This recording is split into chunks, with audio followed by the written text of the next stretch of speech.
الفاتحة. أعوذ بالله من الشيطان الرجيم. بسم الله الرحمن الرحيم. الحمد لله رب العالمين الرحمن الرحيم مالك يوم الدين. إياك نعبد وإياك نستعين اهدنا الصراط المستقيم صراط الذين أنعمت عليهم غير المغضوب عليهم ولا الضالين آمين. بسم الله الرحمن الرحيم. الحمد لله الذي أنعمنا بنعمة الإيمان والإسلام حتى نتعلم وندرس في هذا المجلس، وهذا نعمة عظيمة الذي وفقنا الله بهذا، ونحن إن شاء الله في زمرة المتعلمين، في زمرة طلاب القرآن،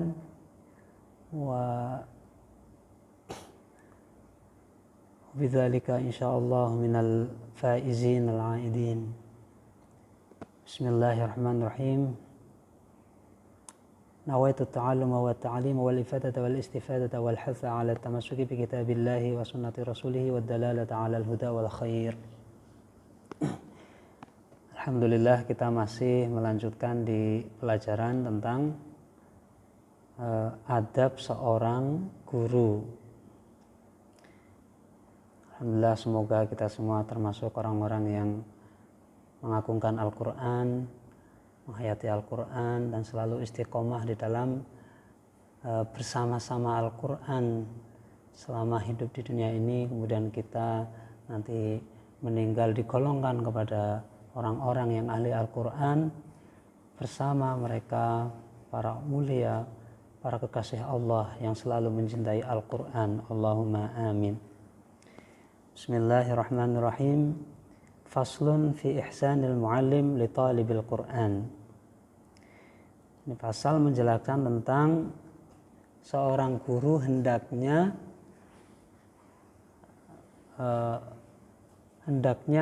mempersembahkan yang terbaik kepada para pelajar Al-Quran. Wa yanbaghi lahu, seyogianya, harusnya bagi seorang yang mengajarkan Al-Quran, an yarfuqa biman yaqra'u alaihi, harusnya lembut, harusnya berkasih sayang kepada orang yang mengaji. Hal ini nampak sekali pada guru-guru kami, baik di Indonesia maupun di Yaman. Mereka begitu sayang kepada para muridnya. Bahkan mereka kadang-kadang sampai lebih sayang kepada murid daripada anaknya. Betapa Mbah Maimun itu dulu sampai kalau mendoakan muridnya itu sampai berjam-jam nangis terus. Makanya biasanya yang menghantarkan Mbah Maimun ketika di depan Ka'bah itu sampai capek, kata salah satu santrinya yang sering mengiringi beliau ketika haji atau umroh. Itu kalau doa sampai nangis-nangis berjam-jam, doain murid-muridnya. Mbah Hisham itu setiap malam ketika murid-muridnya, santrinya pada tidur, beliau setiap malam keliling di kamar-kamar santri sambil nangis doain setiap malam. Begitulah mestinya para syekh, para guru menyayangi murid-muridnya. Guru-guru kami di Yaman, Masya Allah, mereka menyambut sedemikian rupa kepada santri-santrinya, kepada murid-muridnya, mendoakan setiap malam, setiap sholat malam. Dan memang tradisi itu sudah sedari dulu. Harus yarfuqa. Jadi kalau ada santri yang nakal atau enggak paham-paham, disabari. Kalau misalnya santri berucap kasar, tidak sopan, justru itulah tugas guru, karena dia enggak sopan kan karena belum tahu. Jadi mestinya seorang guru mengasih tahu, memberitahu, mencontohkan kepadanya. Kalau dia belum sadar dalam mengaji, maka sadarkanlah. Itulah kasih sayang dari guru. Dan seandainya harus ada bentakan atau harus ada sedikit nyentil atau menjewer, maka jangan sekali-kali menyentil, menjewer atau membentak dengan rasa dendam sedikit pun di hatinya. Dan itu tradisi yang telah dilakukan dari generasi ke generasi oleh para guru-guru kita mulia. yarfuqa biman yaqra'u alaihi wa yurahiba bihi, dan menyambut. Makanya dulu menjadi tradisi dan sampai sekarang guru-guru kami itu di Yaman seringkali memberikan hadiah kepada para santri. Makanya di Indonesia kadang-kadang ada kesan kalau Habib datang tuh mau minta uang. Nah itu kalau di Yaman itu enggak demikian. Justru Habib itu yang ngasih uang ke kita. Guru kami dulu ketika ada anak yang hafalannya lebih banyak atau nilainya dalam belajar lebih mumpuni, dikasih hadiah. Alhamdulillah kami dulu ingat dikasih hadiah sarung, sorban, dan kitab. Padahal hanya karena ranking 3 saja, belum ranking 1. Ranking 1-nya luar biasa itu. Itulah tradisi yang dilakukan oleh para guru-guru mulia dan mestinya para pengajar harusnya demikian. Ihsanul muallim. Wa yuhsina ilaihi, dan selalu baik kepada murid-muridnya bihasabi halihima. Faqad rawayna an Abi Harun al-Abdi qala kunna na'ti Aba Sa'id al-Khudri radhiyallahu anhu. Diriwayatkan dari Abu Harun al-Abdi. Fayaqul marhaban bi wasiyyati Rasulillah sallallahu alaihi wasallam. Ia berkata kepada santri-santrinya, selamat datang wahai anak-anakku, selamat datang wahai orang-orang yang mau menyambut wasiat Rasulullah sallallahu alaihi wasallam. Karena mengaji itu hakikatnya adalah membaca wasiat Rasulullah sallallahu alaihi wasallam. Baik itu dari Allah berupa Al-Qur'an maupun hadis qudsi maupun dari Allah yang sifatnya hadis Rasul. Semua yang kita baca di majelis taklim ini adalah membaca wasiat-wasiat Rasulullah. Maka sambutlah, hargailah. Kalau mereka belum paham, berilah kasih sayang. Justru kadang akhlak dan tingkah laku kasih sayang itulah yang menjadikan orang yang mengaji itu paham. Karena kadang-kadang para ulama itu kalau zaman dulu tuh nggak pakai pengeras suara. Diceritakan Syekh Abdul Qadir Al-Jalani itu kalau ngaji itu yang hadir sampai 5.000 orang. Dan diceritakan di situ semuanya mendengar. Itu barokahnya para guru. Dan kalaupun tidak dengar, itu mengamalkannya. Nah sekarang sudah mendengar, nggak mengamalkan. Itu barokah, bukan kesalahan yang mengaji, kesalahan gurunya, karena gurunya kurang kasih sayang di dalam hati sehingga dia tidak mencerminkan akhlak-akhlak yang telah diajarkan oleh guru-gurunya untuk menyambut para santri-santrinya dan didoakan setiap hari. Jadi kadang-kadang barokah dari para orang-orang soleh itu begitu, baru melihat wajahnya itu udah langsung kepengen berbuat baik gitu. Saking mulia akhlak beliau. Bukan cuma terpancar dari zahir yang nampak setiap hari, tapi isi hatinya begitu lembut, begitu kasih sayang kepada para murid-muridnya. Marhaban biwasiyati Rasulullah sallallahu alaihi wasallam. Inna Nabiya sallallahu alaihi wasallam qala, ini loh ada wasiat dari Rasulullah. Innan nasa lakum taba'un. Sesungguhnya orang-orang itu nanti akan mengikutimu wahai para penyampai Al-Qur'an. Wa inna rijalan ya'tunakum min aqtaril ardi yatafaqqahuna fid din. Orang-orang pada berdatangan, mereka berbondong-bondong ngaji kepadamu. Ada yang jauh-jauh, para santri kadang jauh sekali mondok ke pesantren. Makanya dulu Syekh Muhammad bin Ismail atau yang dikenal dengan Imam Bukhari itu seringkali ketika orang-orang ingin ngaji kepada beliau karena datang dari berbagai tempat, dari Madinah, dari Mekah, dari Baghdad, dari Maroko, bahkan jauh-jauh mereka berbulan-bulan datang untuk mengaji kepada beliau.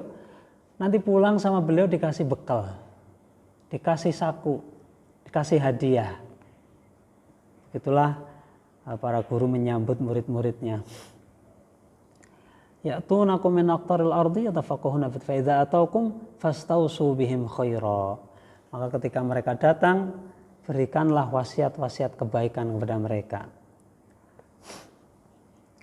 Wa rawayna nahwahu fi musnad ad-Darimi an Abi Darda radhiyallahu anhu. Dan banyak sekali riwayat-riwayat hadis yang menceritakan hal-hal seperti itu. Faslun, Nah, sekarang kita masuk ke pasal berikutnya, masih seputar adab bagi seorang pengajar Al-Quran. Fi nashil muallim li talibil Quran wa ikramihi. Tentang nasihat seorang guru kepada muridnya dan juga untuk memuliakan muridnya.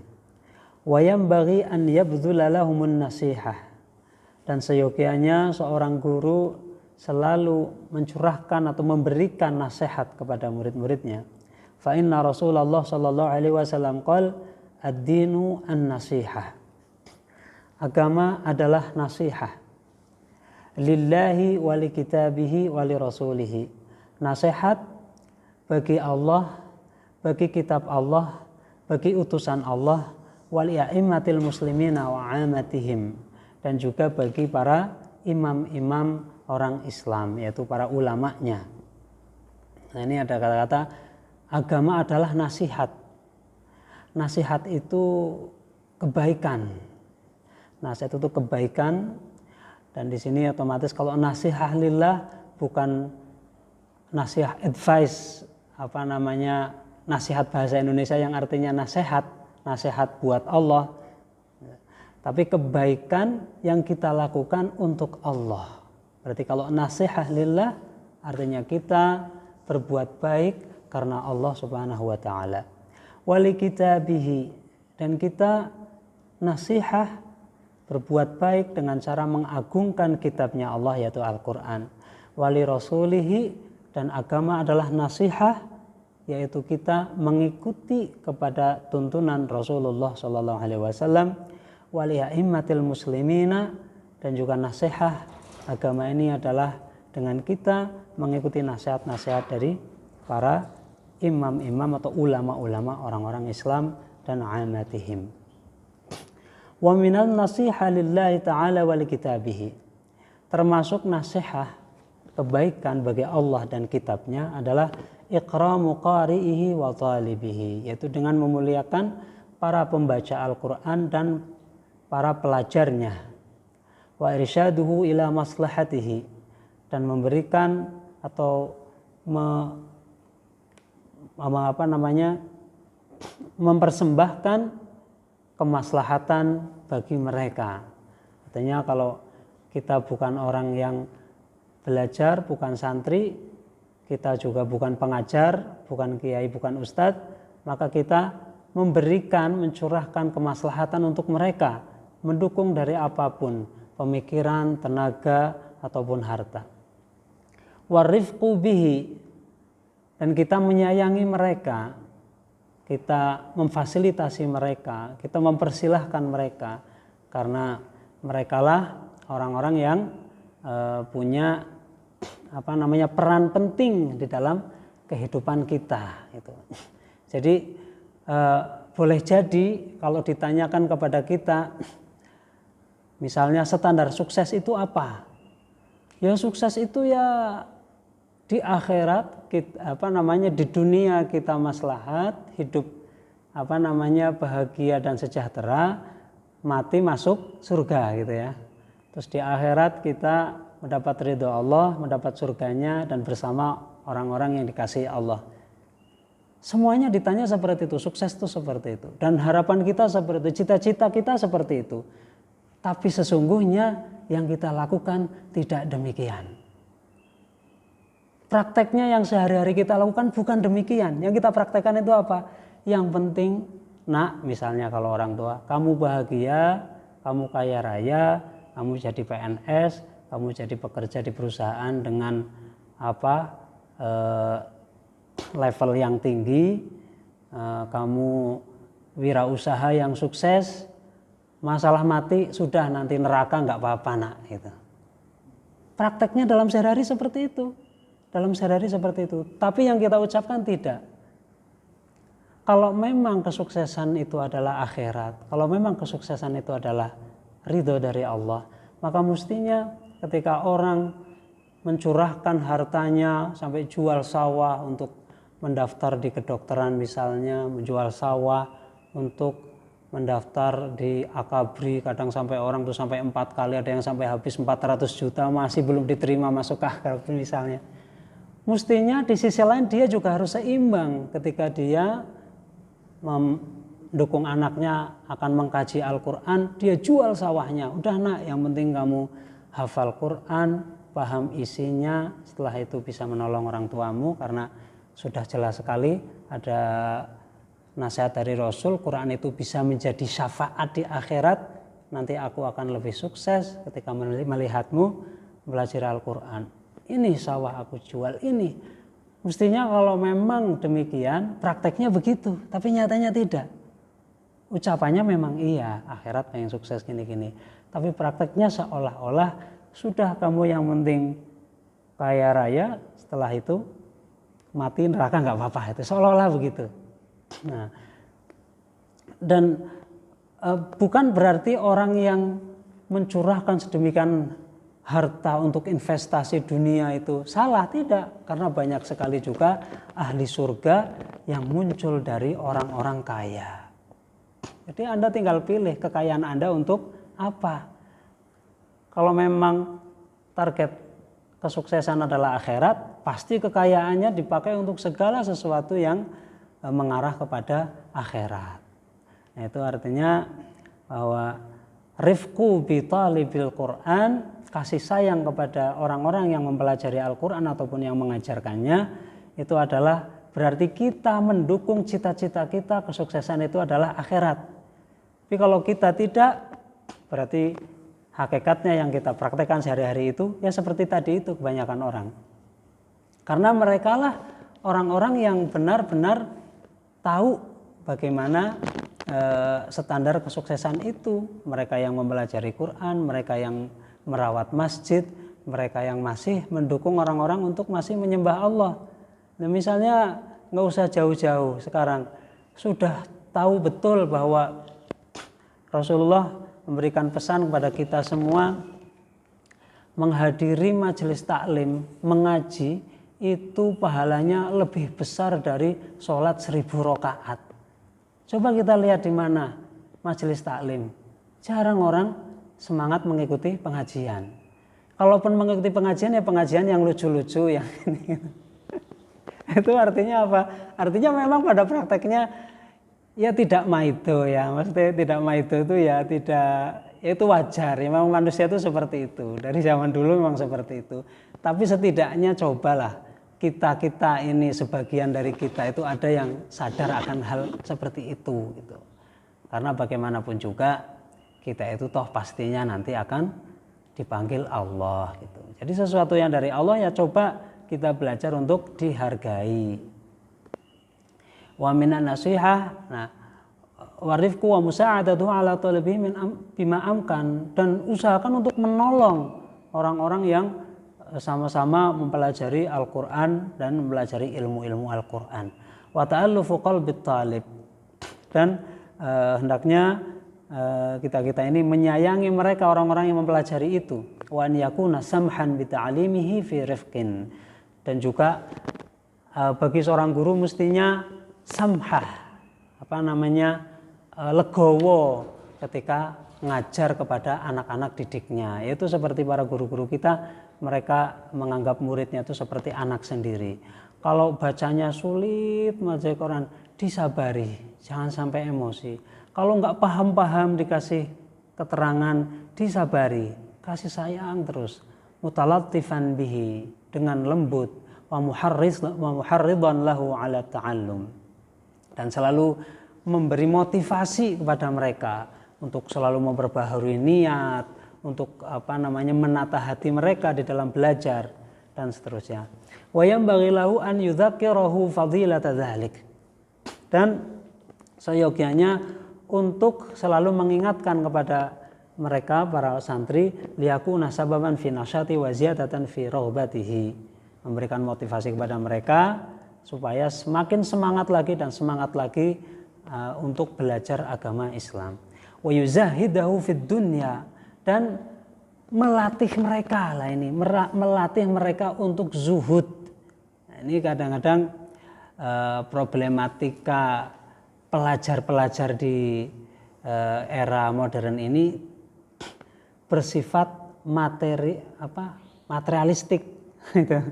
Nah itu mungkin ya maksud ulama zuhud itu antitesis dengan materialistik, mungkin maksudnya gitu. Dulu guru kami pernah, jadi ada pengusaha besar waktu itu di Yaman itu menawarkan, jadi karena dia pengusaha tekstil, pengusaha konveksi pakaian, karena sumber pakaian di Yaman itu mahal sekali, kemudian dia pengen impor baju-baju dari Indonesia, karena Indonesia kan bajunya lumayan, karena sebenarnya produksi baju terbesar mungkin ya bukan terbesar sih, artinya banyak sekali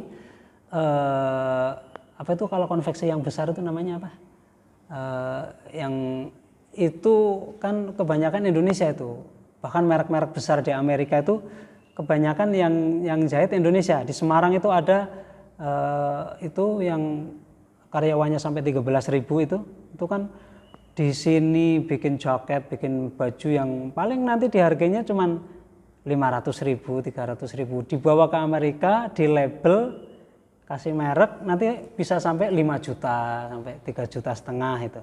Saya pernah punya kenalan itu ngobrol itu, ya itu apa, ya pabrik itulah namanya apa itu. Nah itu dia pengen itu, nanti saya kenalkan ke ini, ke konveksi-konveksi besar di Indonesia, nanti kerjasama, nah nanti santri-santri yang ada di ini nanti dikasih fee gitu. Itu pengusahanya pengusaha orang soleh, orang baik dan memang benar gitu. Tapi ketika kami ini matur, kami minta izin ke guru kami, ke Profesor Habib Abdullah Baharun, rektor itu, beliau jawabnya apa? Beliau jawabnya, "Nak, nanti pun kita udah seneng, wah ini lumayan fee-nya gede nih, sekian persen kita belajar, dapat ilmu, kita juga mungkin bisa jadi ngirim duit ke orang tua gitu. Tapi ketika kita bilang ke rektor kami, rektor jawab, "Nak, kamu nanti harta yang nggak dapat, ilmu yang nggak dapat." Ya sudah, setelah itu nggak jadi, udah nggak kita ambil. Udah belajar aja gitu, fokus belajar. Itu artinya melatih az-zuhud. Jadi belajar itu jangan materialistik. Nanti ada waktunya. Ya mungkin dari beberapa kejuruan sekarang memang lembaga pendidikan banyak yang mengarahkan ke situ.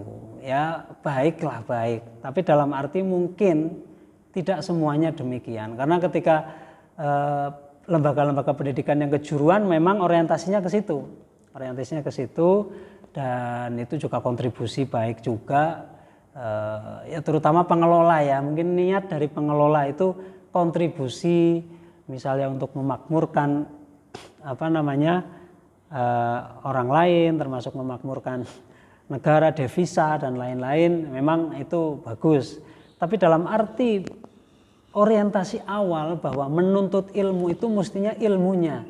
Jangan sedari awal kita langsung didoktrin dengan materialistik, gitu maksud. Terutama dalam hal ini adalah ilmu agama. Kadang-kadang kalau sedari awal sudah diajarkan materialistik nanti, makanya kadang-kadang santri ketika belajar di pondok lagi semangat-semangatnya, orang tuanya, baru lulus SMA tapi yang di pesantren gitu. Ngaji belum selesai, belum dapat kitab banyak, belum khatam kitab banyak. Nah ini ada peluang, syaratnya cuma ijazah SMA, kalau kamu masuk nanti kamu dapat kerjaan, gajinya lumayan besar, UMR gitu. Udah kamu pulang aja, ngajinya udahin aja. Nah itu artinya wazuhdubi itu maksudnya di situ. Ketika di masa belajar mestinya dilatih untuk jangan materialistik. Wa yasrifahu 'anir rukuni ilaiha wal ightirar biha. Dan mengalihkan mereka dari materialistik tersebut untuk tenang hatinya dan menganggap bahwa itu hanyalah godaan gitu. Itu hanyalah godaan, karena orang yang saya dulu juga gitu, waktu di Yaman itu, waktu saya ikut daurah Habib Umar bin Hafid al-Alim al-Alamah, guru mulia, waktu itu kebetulan ada proyek catering. Jadi daurah itu kan ada santri dari berbagai belahan dunia yang mondok di situ selama 41 hari. Nah itu cateringnya lumayan, karena banyak orangnya ribuan. Saya diajak 4 orang, memang untungnya gede sekali itu. Alhamdulillah saya kuat imannya waktu itu. Udah saya maaf.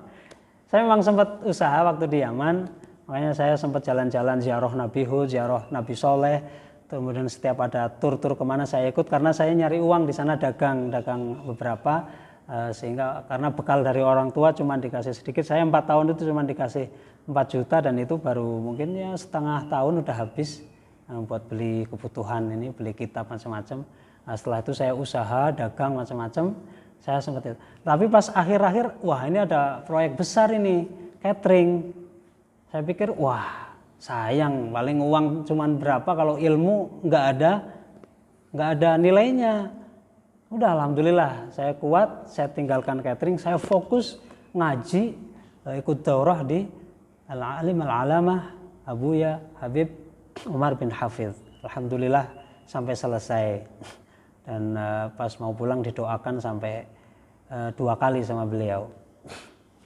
Ini artinya memang dilatih zuhud gitu.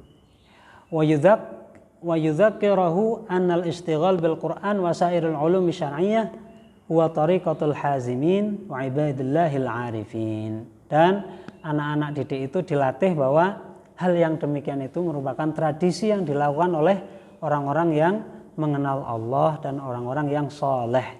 Wa nadzalika rutbatul anbiya shalawatullahi wasallamu alaihim ajma'in. Dan zuhud dan hal-hal yang seperti tradisi di atas itu adalah merupakan level yang mendekati levelnya para nabi sallallahu alaihi wa ala alihim ajma'in.